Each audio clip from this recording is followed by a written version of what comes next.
Alhaji Mustafa Njai of Tough Africa Global is still with us, and we are now going to concentrate on things local. And, well, recently you posted your experience at the Banjul Bara ferry crossing. What's your take on, the Banjul Bara crossing and the problems that people encounter there? Well, can I say that it's like a yo-yo? You know yo-yo? A yo-yo, what the kids use that goes up and down all the time. That's the reputation of the Banjul ferries. At times you go there, it's so smooth. And then you come back a week later or so, and within a very short time, it's chaotic. And the frequency of using the ferry, it's now on. I mean, driving to Dakar, going to the airport in Senegal, there's a big use, and also even the north bank of the Gambia. So what I've analyzed is that when two ferries are running efficiently, there is no demand. You go in there smoothly. My experience was coming from Dakar. There were only 4 cars.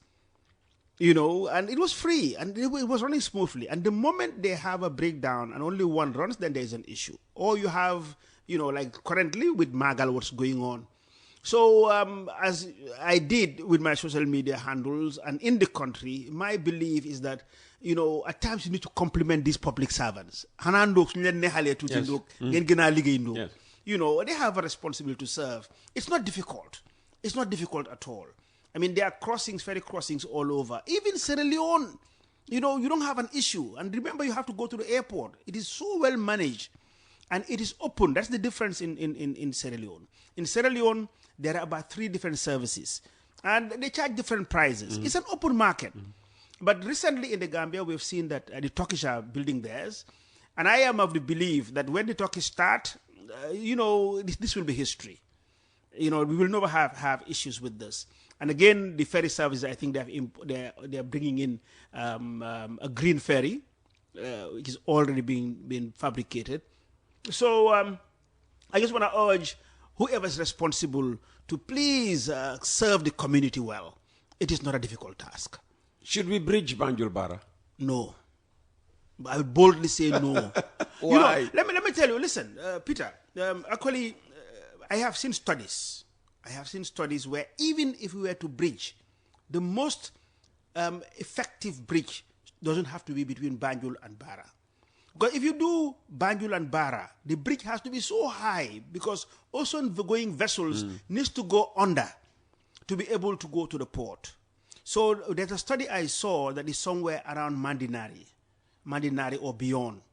That's where they will bridge. It's shorter, probably, and cheaper. That is if the bridge needs to be put in. But if you are looking at the demand side, and I hope there is a market study, that is important.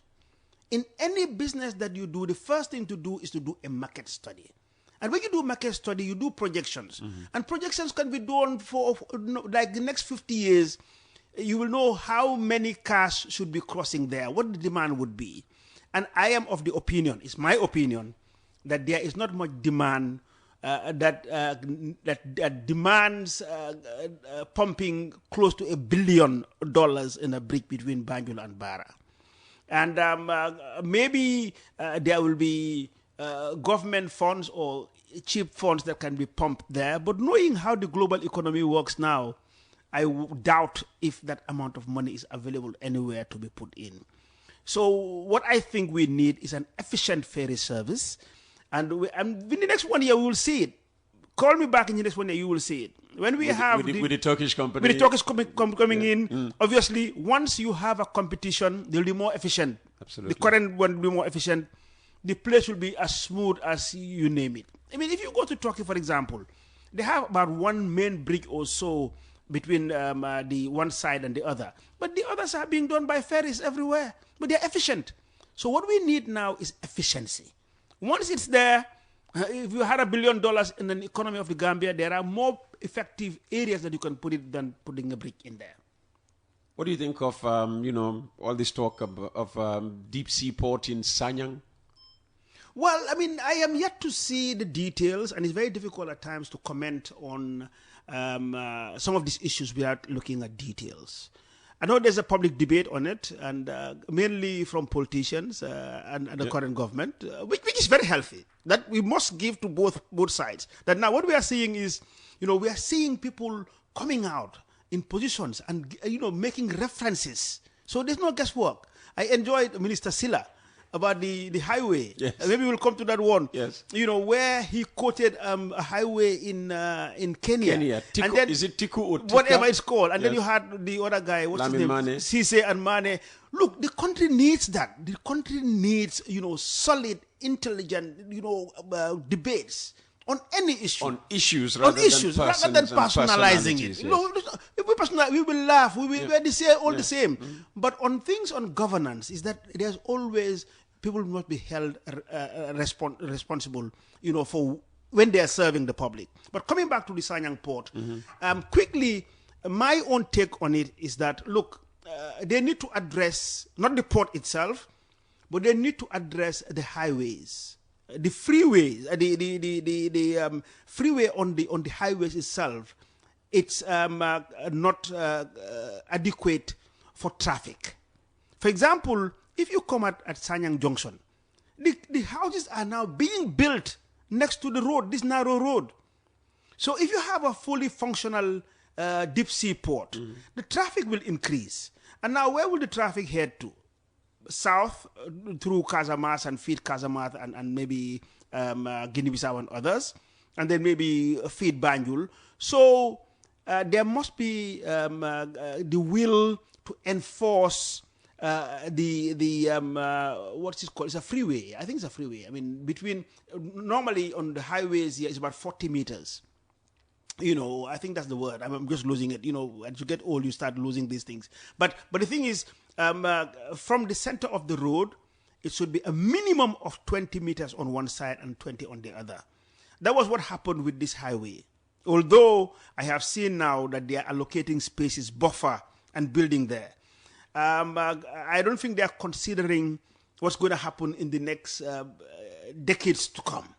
And that was why those places were left as buffers. Because if you're going into development, building a deep sea port, you expect more traffic. So what you expect more traffic, imagine containers running in and out of Sanyang. Then you come to Tangi, where it's so narrow. Currently we're experiencing a problem. But houses are being built. So I just want to urge the Ministry of Works, please, to control and the development that is going along our highways. Because we know that this road that is existing now, already it's failing. The current road, if you go in some areas around Kachim and others, it has failed and they had to be concreted. Oh, and even that concrete is failing. So imagine now this heavy tonnage of trucks with containers driving on the existing road. The road will need to be widened and built better. So rather than waiting, there are story buildings being built right next to the road with stores and so on. So let them enforce. I think it's not a freeway. I've just forgotten the word. Right of passage? Right of way. The right of way, they need to now enforce that. I'll give you an example. If you notice Yarambamba, there were no demolitions. Because at the time of building it, in the year 2000, the right of way we respected. So no building was touched there as opposed to the others.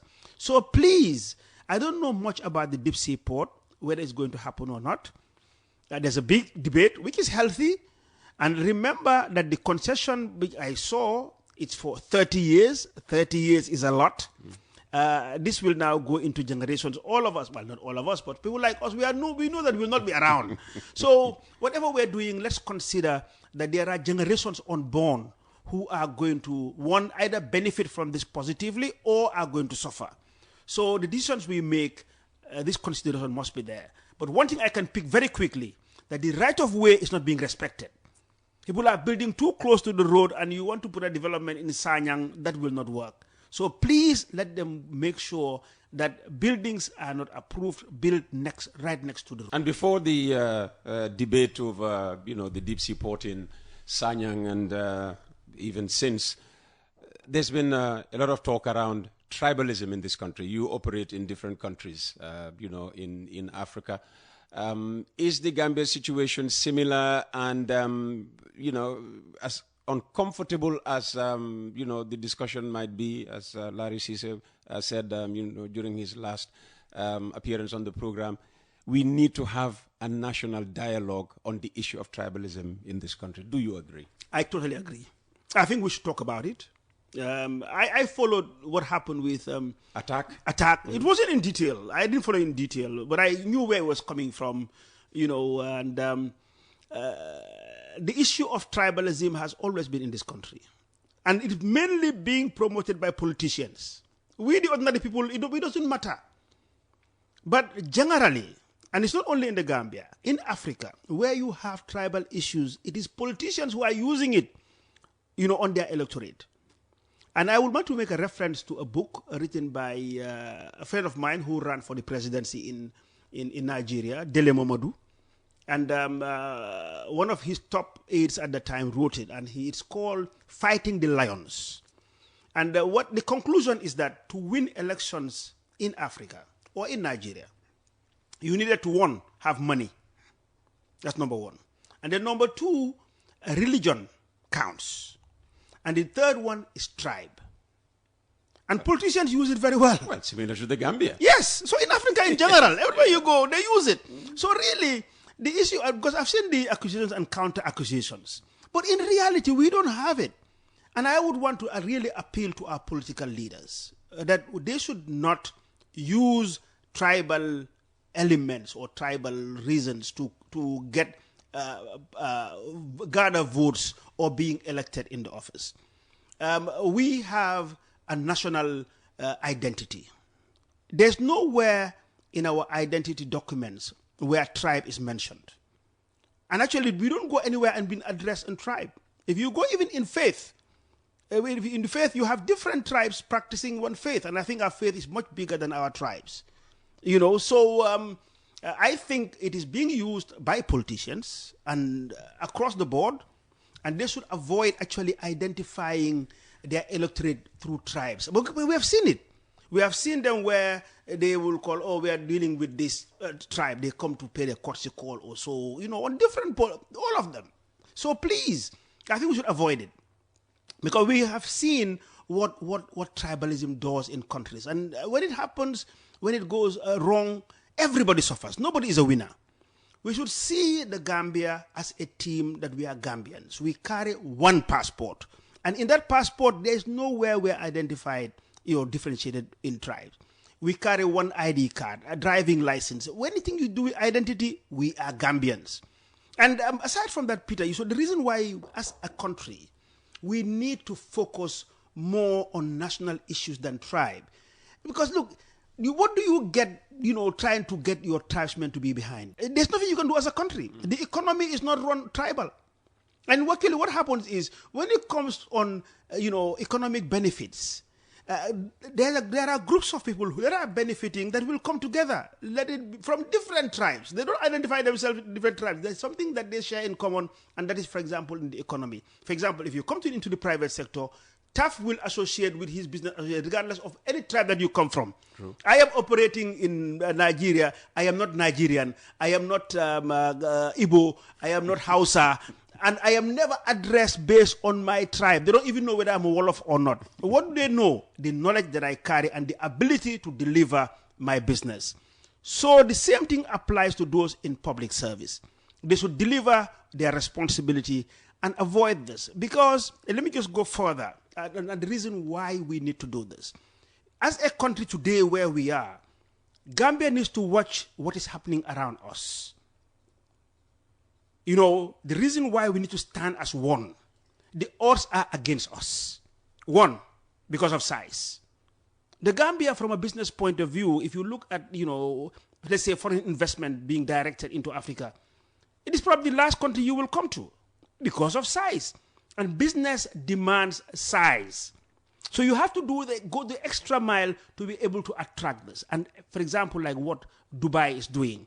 They knew that they were small. They knew that they live in the desert with all the harsh conditions. So they open up. So in Dubai, over 90% of people who live in Dubai are non-Emiratis. That is their strategy. And countries like the Gambia, that's what they think that they should look at. What can I do to attract, for example, tourists coming in here? We need to have 1 million tourists instead of the few hundreds of thousands that we have. Because obviously, that will now boost up our economy. But very close to home, and as recent as yesterday, have you watched Usman Sonko going to Turkey? And what he's attracting into Senegal? What is he attracting? $9 billion worth of collaboration. It's not aid. Collaboration. It is there. Actually, I saw it from Fatu Network. $9 billion has been committed, and you're going to see a lot of probably Turkish businesses coming into Senegal. The infrastructure in Senegal definitely is better than what we have here. They are bigger in size. You know, the land size, they are bigger. Natural resources, they have bigger. Airport, they're bigger. So really, we need to watch not being, well, somehow colonized by Senegal economically. So that's where the focus should be. How can we, probably face the competition? $9 billion. And to face the competition, we have to face it collectively. Collectively. So that's the issue. We should now have debates that, look, how can we economically as a country do better? Because look, we are under a lot of pressure. We are look for example on oil and gas. Recently, I heard the minister of what's his name? Petroleum saying that we haven't discovered Nani Juwara. Yes, we haven't discovered gas or oil, but Senegal have. They've already discovered it. Now let me take. We need to look at these figures seriously. At times it is under our eyes, but we don't see them. On coastline, for example, the Gambia only has 80 kilometers of coastline. Senegal has 580 kilometers of coastline. And they're surrounding us all over. So we need to be very smart in leadership to be able to survive. Otherwise, we will just naturally, be another region of Senegal, quite boldly. Because what you're going to see, they're going to have efficient services. The port is much bigger. The airport, when Jomai went to America, what happened? Boeing is considering now making Dakar, Senegal airport as a hub for the continent. Can you imagine the economic benefit of that? That is what A-Sky is doing with Lomé. That is why Lomé is doing so well. Port-wise, the same thing. If you go to Cotonou, Cotonou serves part of Nigeria because the port is efficient, even in Lomé. So I just want to now try and divert the argument. All this that is happening, it doesn't make much value. It doesn't bring much value. When the economy goes down, it is beyond tribal barrier or tribal identity. When you go to buy fuel, they don't ask you which tribe you belong to. We all suffer the same thing. If you go to the prison, there are different tribes there. If you go to the most different, everywhere you go, there are different tribes. Today, four of us are here. There are at least 3 tribes here. At least 4. 4, actually. So everywhere you go, we all belong to different tribes. Yes. But we're here, you are Manjago, I am Wolof, Alpha is Fula, and then he is what? Martin is Mankan. Martin is Mankan. So what is this issue about tribe all of a sudden? Although the Mankan, those people who... So really, I want to appeal to, and look, some of us are one elderly statesman, well, because of our age, we've seen it. Yes. But we love this country, Peter. And we should not drag this country into this tribal divide that they want to bring in. Not every, but most of us have family across tribes. My immediate nephews, their dad is Mandinka. My immediate cousins, their dad is Mandinka. I have nephews who are Mandinka. Yes, so really, I think we should find somewhere in our laws, as it happened in Rwanda. In Rwanda, it's illegal to mention anything to do with tribes. Because they went through it, they saw it. So here, first, it should start with our political leaders. That whatever issue they address should not have any element of tribe. You don't call people based on their tribal identity. You should call them based on their constituent. You can talk to the people of Upper River, whatever, the people of West Coast, and when they come mix. But let us not allow, because it can degenerate. And as we say in Wolof, magi waho nako mo gen wahi hamon nako. So some of us, need to be bold enough to start this crusade of, look, guys, let's look at more of the positive side of things than being negative and looking at tribal. We all have our identity. But we shouldn't use it on national issues. Well, it's now, during the break, you connected with some of your followers on social media. Was that Facebook or? It was Facebook and TikTok. Oh, okay. Very good. Very good. And for the first time, I saw somebody actually connecting with their followers on social media. We don't do that here. we go live on radio. I can imagine, yeah. We go live on radio and then, broadcast later on YouTube. But of course, we also receive messages. Tombong Sedi chiming in. Good morning, Peter. Do you know that Taff is also called Dr. Taff or Dr. Njai? Tell me about. I will not tell you that one. that is a VU affair. So what happens in McDonald's, we keep it in McDonald's. Tell Tombong that what happens in McDonald's is kept in McDonald's. Yes, I am a doctor in McDonald's. Good morning to you both, yourself, Peter, and Taff. Enjoying your chit chat with Taff. Just want to mention that the highest point on Earth is at Everest with an altitude of over 8,800 meters, and Kilimanjaro has the highest point in Africa with a peak of over 5,800 meters. Could Wedemaya have gotten his facts wrong, or maybe Taff misunderstood the message? I think the message was a country. Or country? Yeah. Okay. Kilimanjaro is not a country. And what's his name? Everest is not a country. So as a country, I think it's Lesotho. But we can, it happens. Maybe he got it wrong. But I think it's a country, and we should check with now. Now we can check right away with AI. The chat, check the highest country. Or maybe it's in Africa. Yeah. Okay. All right. Good morning. Great conversation there on the bridge and efficiency, as mentioned by your erudite guest. I just want to chip in to say competition does not necessarily lead to efficiency, at least from the Gambian experience. For example, is Gamcell more efficient because it faces 3 competitive GSM companies? What about GNPC in relation to its competitors? How about GPTC, NTC, etc.? All failed. Can he elaborate on this aspect of experience? I think the culprit is lack of accountability. This is from Madi Jobate. Madi, tell him that I'm not going to start another debate. Tell him that, look, we will have it over lunch at Sal's. We once had a very good time together, at Sal's. Okay. So I don't want to deviate. But yes, it's an opinion. It's welcome, and that's what we do, Good morning, Uncle Peter and Uncle Taff. Thank you so much for inspiring the youths. We are learning a lot from you. There are lots of deaf and hard of hearing with skills ranging from electrical installation, plumbing, and construction, but they always find it difficult to get jobs. Can you please do something for them? And this is from Ibrahim Cham, sign language interpreter. Okay, we've heard him. Yep. Okay. All right. Bravo, Mr. Njai. Can you share your post, please? What does that mean? Can you share your what post? Did you reference a post you might have put up somewhere? I'm always sharing my post. Okay. I'm not sure. He needs to be specific. Okay. All right. Yeah. Tough. We'll let you, maybe say something finally, advice, whatever, so that we can play our other stuff. And okay. Just Peter, finish by. I think I briefly mentioned the issue of the highway. I followed that debate, and I want to chip in there. Okay. Ibrahim Asila coming in because they challenged him on the price of the road. Yes. But this is when Larry Cisse was in the studio. Yes, but first let me tell you something. There are no 2 roads that are the same, so it's very dangerous to try to. It's not like. Even on commodities, there are no 2 shirts that are the same. There are no 2 cups that are the same. Yeah. It will be a cup, but the product can vary a lot. There are no 2 houses that can be the same.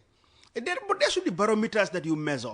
Because the thing is, for example, the road in the Gambia, the reason why constructing a road in Gambia is expensive, the asphalt part of it, everything gets imported. And from distance. And it only happens in places like Gambia.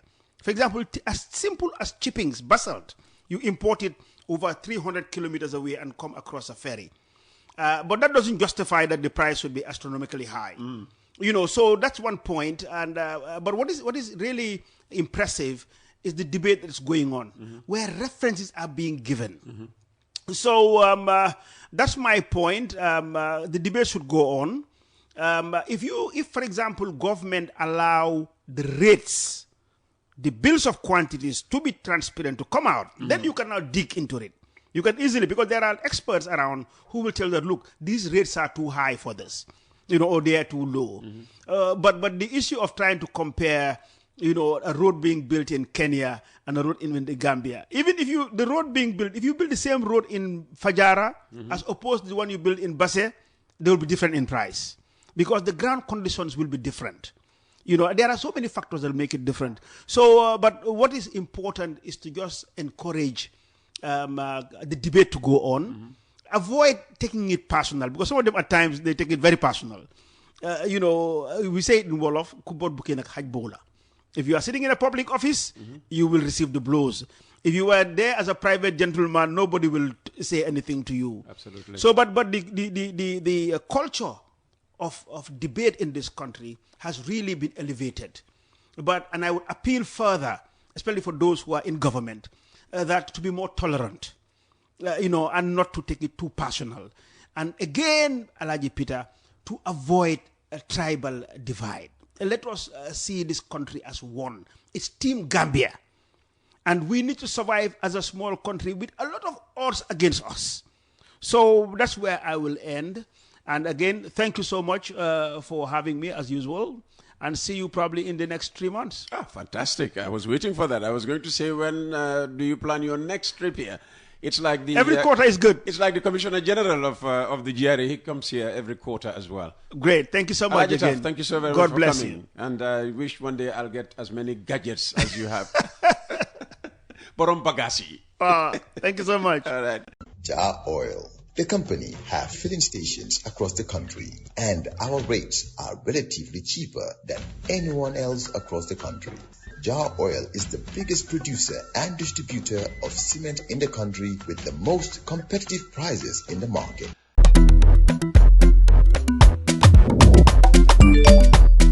Axel jam si Wave. Yo, apply. Yo, luta do dede. Luta mo nulo jel mo to nga andil mahalis. Hello? Bisul mo fine. What? Bisul mo fine.